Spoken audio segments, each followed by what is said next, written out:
மீனா, முத்து 2 பேருமே போலீஸ் ஸ்டேஷனில் இருக்காங்க. முத்து அரெஸ்ட் பண்ண சொல்கிறாங்க. அதை கேட்டோன்னே பக்கத்தில் இருக்க அந்த போலீஸ் கிட்ட வராரு. வந்து சொல்கிறாரு, இங்கே பாருங்கள், இந்த முத்து மேலே தப்பே கிடையாது. நான் தான் காரை ஓட்டிகிட்டு போனேன். முத்துவோட காரில் உண்மையிலேயே பிரேக் இல்லை.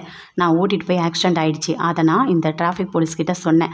அவர் தான் வேணும்னே இப்படி பண்ணார். எந்த உண்மையும் சொல்லாத. அந்த முத்துக்கு லைசன்ஸ் கேன்சல் ஆகட்டும், அவன் ஜெயிலில் இருக்கட்டும்னு அவர் தான் சொன்னார். அதனால தான் நான் உண்மையை மறைச்சேன் அப்படின்னு இன்னொரு போலீஸ் சொல்கிறாங்க. அதை கேட்டோன்னே இன்னொரு போலீஸ்க்கு அப்படியே கோவமாக வருது. யோ, என்னையா பண்ணி வச்சுருக்க? உன்னோட சொந்த பிரச்சனைக்காக ஒன்றுமே இல்லாத விஷயத்தை பெருசாக்கியிருக்க. அதுவும் அந்த முத்து மேலே பழி போட்டிருக்க. எதுக்காக நீ இப்படி பண்ண? இங்கே பாரு, இன்னும் ஒரு வாரத்துக்கு நீங்கள் உள்ள வரவே கூடாது. உன்னை நான் சஸ்பெண்ட் பண்ணுறேன் அப்படின்னு சொல்கிறாரு. அதை கேட்டோன்னே அப்படியே அந்த டிராஃபிக் போலீஸ் அருண் அப்படியே, என்ன சார் இப்படி சொல்கிறீங்க அப்படின்னு கேட்குறாரு. ஆமாம், பின்ன வேறு என்ன பண்ணுவாங்க? நான் உன்னை என்ன சொன்னேன்? இந்த போலீஸ் ஸ்டேஷனுக்கு வரும்போதே தப்பு எதுவுமே பண்ணக்கூடாது, நேர்மையாக இருக்கணும்னு சொன்னேன்ல. எதுக்காக நீ இந்த மாதிரிலாம் பண்ண? உனக்குலாம் அறிவு இருக்கா இல்லையா அப்படின்னு சொல்லிட்டு பயங்கர கோவமாக திட்டுறாரு. திட்டோன்னே அப்படியே முத்து பார்க்குறாரு. பார்த்தோன்னே கோவமாக வருது. இங்கே பாரு, உனக்கு கொஞ்சம் கூட யோசனையே இல்லைல்ல. நான் என்ன தப்பு பண்ணேன்? நான் வந்து உங்ககிட்ட முன்னாடி ஏதாவது ஒரு பகை இருந்தால் இப்படி தான் நீ பண்ணுவியா? என்னை தூக்கி ஜெயிலில் வைக்கணும்னு சொல்லிட்டு தானே ஒரு காரணத்தை தேடி இப்படிலாம் பண்ணிகிட்ருக்க அப்படின்னு சொல்லிட்டு அப்படியே திட்டுறாரு. அங்கேருந்து அந்த அருண் பயங்கர கோவமாக அப்படியே போகிறாரு. போனவுடனே, இங்கே பாருங்கள், நீங்கள் கையெழுத்து போட்டுட்டு லைசன்ஸு, கார் எல்லாத்தையும் வாங்கிட்டு போங்க அப்படின்னு சொல்லிட்டு அந்த போலீஸ் அங்கேருந்து அப்படியே போகிறாங்க. மீனா ரொம்ப சந்தோஷப்படுறாங்க. சந்தோஷப்பட்டுட்டு அந்த போலீஸ்கிட்ட வந்து சொல்கிறாங்க, நீங்கள் உண்மையை சொன்னதுனால மட்டும்தான் என்னோடய புருஷனை வெளியே விட்டாங்க அப்படின்னு சொல்லிட்டு. இங்கே பாருமா, இங்கே பார்ப்பா, இந்த பொண்ணுக்காக மட்டும்தான் நான் உண்மையை சொன்னேன். உனக்கு ஒன்று தெரியுமா? இந்த பொண்ணுக்கு எவ்வளோ பிரச்சனை. அதுவும் இங்கே வந்து நிறைய பிரச்சனை இருக்குது. இருந்தாலும் வெளியே ஒரு பொண்ணு மாசமாக வந்தது. அந்த பொண்ணுக்கு தண்ணி கொடுத்து, ஆட்டோ பிடிச்சி, கையில் காசெல்லாம் கொடுத்து எல்லாமே பண்ணிச்சு. அந்த நல்ல மனசுக்காக தான் நான் உண்மையை சொன்னேன் அப்படின்னு சொல்கிறாரு. அதை கேட்டோன்னே ரொம்ப சந்தோஷப்படுறாரு. ரொம்ப தேங்க்ஸுங்க அப்படின்னு சொல்லிட்டு அங்கேருந்து அப்படியே மீனா வராங்க. வந்தோடனே அப்படியே பார்க்குறாரு முத்து. காரை பார்த்தோன்னே அவ்வளோ சந்தோஷப்படுறாரு. மீனா வா, நான் உன்னை காரில் கூட்டிகிட்டு போகிறவா அப்படின்னு கூட்டிகிட்டு போகிறாரு. மீனாவையே பார்க்குறாரு முத்து.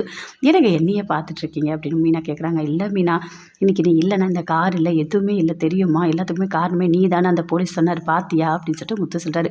அதை கேட்டோன்னே, இல்லைங்க, அதெல்லாம் ஒன்றும் இல்லை, வாங்க போகலாம் வீட்டுக்கு அப்படின்னு சொல்லிட்டு அப்படியே கூட்டிகிட்டு போகிறாங்க. ரொம்ப சந்தோஷமாக பேசிட்டு வீட்டுக்கு போகிறாங்க.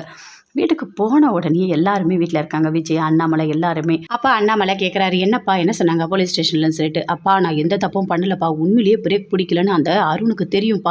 இருந்தாலும் அதெல்லாம் மறைச்சி என்னை உள்ளே போலீஸ் ஸ்டேஷன் உள்ளே தள்ளணும், என்னை ஜெயிலுக்குள்ளே போடணும்னு சொல்லிட்டு வேணும்னு எல்லாமே பண்ணியிருக்கான்ப்பா. அதுக்கப்புறம் இன்னொரு போலீஸ் தான்ப்பா நடந்த எல்லாத்தையுமே சொல்லி என்னை வெளியே விட்டாங்க.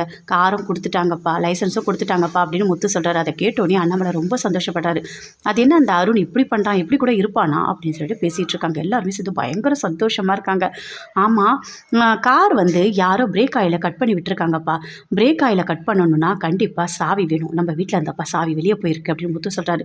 நம்ம வீட்லையா? யார்ப்பா? அந்த மாதிரிலாம் யாரும் பண்ண மாட்டாங்களேப்பா அப்படின்னு சொல்லிட்டு அண்ணாமலை சொல்கிறாரு. அப்படி சுற்றி அப்படியே பார்க்குறாரு. ரோகிணியே பார்க்குறாரு. என்ன என்னையே பார்க்குறீங்க? நானே ஆன்ட்டிக்கிட்ட நிறைய திட்டு வாங்கிட்டு இருக்கேன். நான் என்ன பண்ணேன்? ஆணியில் மாட்டி வச்சிருந்த சாவி நான் எங்கே எடுத்தேன் அப்படின்னு சொல்கிறாங்க. என்னது, ஆணியில் மாட்டி வச்ச சாவியா? நான் ஆணியில் மாட்டி வச்சுன்னு உங்ககிட்ட சொல்லவே இல்லையே அப்படின்னு முத்து சொல்கிறாரு. எப்பவுமே அப்படி தானே இருக்கும், அதனால தான் நான் சொன்னேன். பாருங்க அங்கிள், என்னையே எல்லாருமே சந்தேகப்படுறாங்க அப்படின்னு சொல்லிட்டு ரோகிணி சொல்கிறாங்க. இல்லை முத்து, நம்ம வீட்டிலேருந்து யாரும் அப்படி பண்ண மாட்டாங்க அப்படின்னு சொல்லிட்டு அண்ணாமலையும் சொல்கிறாரு. இல்லைப்பா, என்ன நடந்தது நான் கண்டுபிடிக்கணும்ப்பா, எப்படியோ சாவி வெளியே போயிருக்குப்பா அப்படின்னு சொல்லிட்டு முத்து அப்படியே ரோகிணியும் முறைக்கிறாரு. ரோகிணிக்கு அப்படியே கோவமாக வருது. அப்படியே பார்க்குறாங்க.